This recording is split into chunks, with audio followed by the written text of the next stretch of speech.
Hi, babe. Welcome to the Horror Babe Show. I'm your host, Chelsea Beller. Do you ever feel lonely? So lonely that you'd strike up a conversation with ChatGPT just to feel something? Just so that someone was paying attention to you?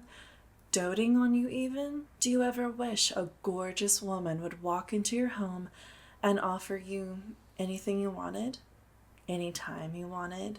All at the press of a button on your phone. Well, then you probably won't like this review, and you should definitely watch Companion. Now available on Max. That's right, Companion is now available to stream at home on HBO Max or Max. Let's review Companion.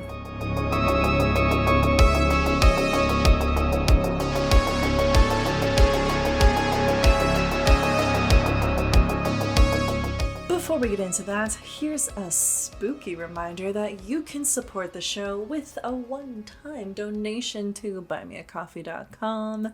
You can become a Patreon member and get exclusive and early access to your favorite horror hostess. And last but not least, I have a merch shop. You can sport whatever horror babe paraphernalia that gets your rocks off. All of these links live in the description below. Thanks, babe. I feel like a salesman. I'm bad at it, but there will be spoilers. Please be advised. Companion is an American sci-fi thriller which came to theaters January 31st of this year, directed by Drew Hancock, starring Sophie Thatcher, Jack Quaid, Lucas Gage, Megan Surrey, and Harvey Guillen. A young couple go on a cute little trip to a lake house, and things go awry. Bizarre. When this film began, I didn't really know what to expect. Of course, I had assumptions. Oh, a robot chick. Clearly, she's gonna go crazy and murder everybody or something. It is so much more devious and conniving than that. This film is not about a woman/robot/woman-robot going crazy. It's about a narcissist reaping the repercussions of his actions, which is so tantalizing. It really came at a time when I needed to watch this. If you have a narcissist in your life, first of all, comment their name below. No, I'm just kidding. Please don't do that. But also, I mean, you can. No one's stopping you. I watched this film right after I had therapy where I talked about a huge narcissist in my life, my ex. It was cathartic, I'll say. It was definitely cathartic. On the subject of narcissists, let's talk about Jack Quaid's character, Josh. As the film starts, I'm thinking, oh, this is a cute, healthy, happy couple, and I'm assuming both of them know that she's a robot, right? Because we all know she's a robot. But as it went on, I started to kind of react to the things that he said to her and how they didn't really have that much physical affection or even verbal affection toward each other. I mean, there were moments that I was like, oh, I feel like I would have kissed her there, or I would have said something sympathetic, but those moments just kept passing by, and I was like, wait a minute. Maybe this guy isn't that great, and maybe she doesn't know she's a robot. What's happening here? Like, there were some things that he said to her that I was like, oh, that was low-key manipulative, but maybe I misread that, or maybe I misunderstood what he meant by that, or something. And it was actually funny because as I'm writing this, I'm realizing, oh, he manipulated me too.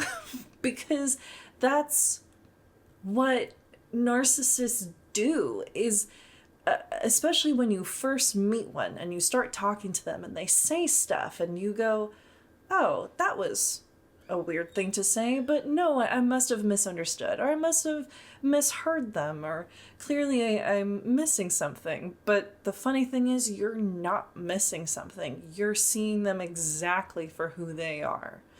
And that's pretty scary, honestly. But it was kind of funny that I realized, oh, he's manipulating me as well as her, the viewer.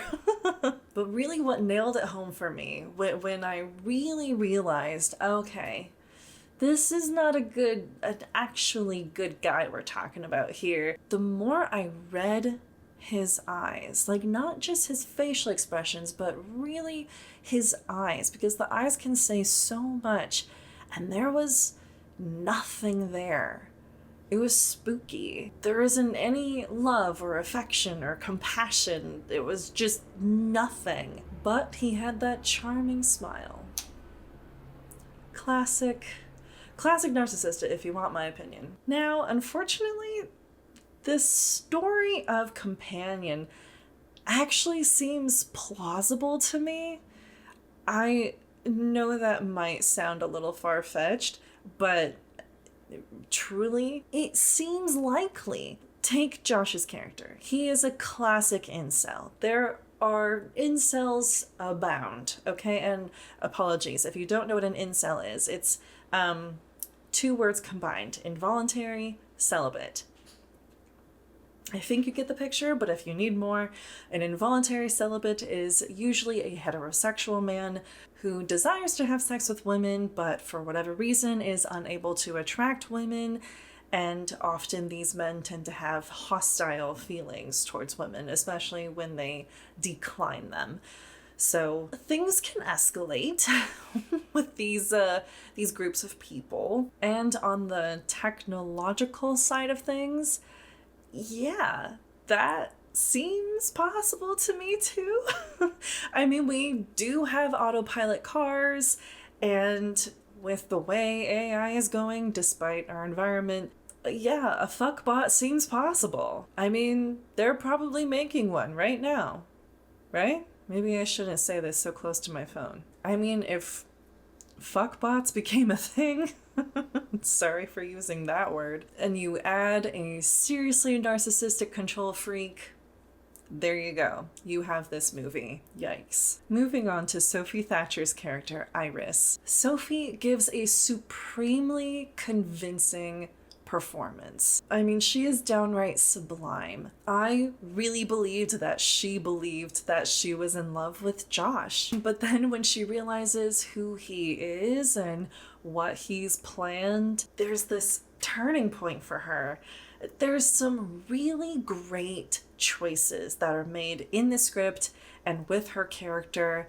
I was just really impressed by that. I think she really rides the line of human and robot just brilliantly. Something I found really interesting is that Companion shares a similar theme with the British sci-fi film Ex Machina, directed by Alex Garland, and Ex Machina shares a similar theme to Frankenstein. Jamie Perales-Contreras wrote in an article comparing the two, Ex Machina and Frankenstein, a fallible god in a continuous battle against his creation. I believe Companion is this, but with a futuristic, narcissistic, incelious twist. I also really loved the juxtaposition of this not so far away future and certain retro elements, like Iris's hairstyle and her makeup. It's very 60s inspired. And then at the end, when she drives away in the Mustang, I found that really interesting because she wanted to drive away in Josh's autopilot car, but she couldn't. And then she finds this old hot rod, which is beautiful, by the way. To me, these elements are symbols of the dated notion that women are men's possessions. And sadly, many heterosexual men still believe this to this day, whether they're consciously aware of that or not. I mean, there's even a point that Josh is like, the world is stacked against me, even though he's woefully unaware of the fact that it's simply not. He's a white man. He has all the privilege in the world. I mean, even just in that small group, he's a white man. He has a girlfriend, There's the Middle Eastern best friend, the gay Hispanic best friend. Like, of that group, he has the most privilege. So it was just wild to me. And again, another representation of a certain type of person that I think we all know. I think we all know this type of person who's out there. And at some point, hopefully, they figure out, oh, the world isn't stacked against me. And maybe I need to learn something here. Maybe they could learn something just from watching this movie. All of that is to say, there's a lot of irony in this movie, which I thoroughly enjoyed. Okay, here's my one critique. Are you ready? There's this trope of a group of kids or young adults in this big giant house in the woods or in some kind of remote area, but usually the woods. It's either a mansion, a lake house, a big fancy cabin, and either the group is rich or there's a friend in the group who's rich and just completely ignorant of the fact of like how incredibly wealthy they are. Oh, this old place? What do you mean? Giant chandelier, like big screen TV. It feels overdone to me. As the movie started and I realized where we were heading, I felt a little bored. Like, not by the story, because I was completely riveted by this dynamic between Josh and Iris, but by the setting. Like, there was a point I was a little like ho-hum about it, and I noticed I like reached for my phone and was on my phone for a moment. But the funny part is that was the exact moment when something huge happens and I was like, oh, I have to put down my phone. Put that far away. So yeah, that's where I'm at with this trope of like group of young adults in a big fancy place in a remote setting. I personally feel it could have been a different setting, but like, I don't know. Maybe I'm overthinking this. Maybe I have some prejudice against rich people in the woods. I don't know. Like, don't get me wrong. I love a cabin in the woods story, and yes, that has been done to death. So I don't know. I will take a cabin in the woods story over this particular trope any day. There's just something about this trope in particular that I'm feeling a little bored by. Am I alone in this feeling? How do you feel about this particular trope? Do you agree, disagree? Does it still feel fresh to you? All in all, I give this a 4 out of 5. I thought the story was told brilliantly. I just feel like the setting could have been a little different, or I don't know, just could have been told in a different way maybe. Oh God, before I go, I have to say Harvey Guillen stole the show for me. I mean, I love him to death. I adored him in What We Do in the Shadows. I think he's incredible. I think he needs to continue this like horror comedy train that he's on. He's just amazing. He's just an amazing person and amazing actor, and I love him so much. And I was absolutely devastated when something happens to his character. I don't want to give too much away. I know I said there will be spoilers, but I don't want to spoil too much. He was actually probably the main reason why I watched this film, and I need to see him in more things. So we need that to happen. Well, that's it from me. Thank you for watching. Please don't forget to like, comment, follow, and subscribe.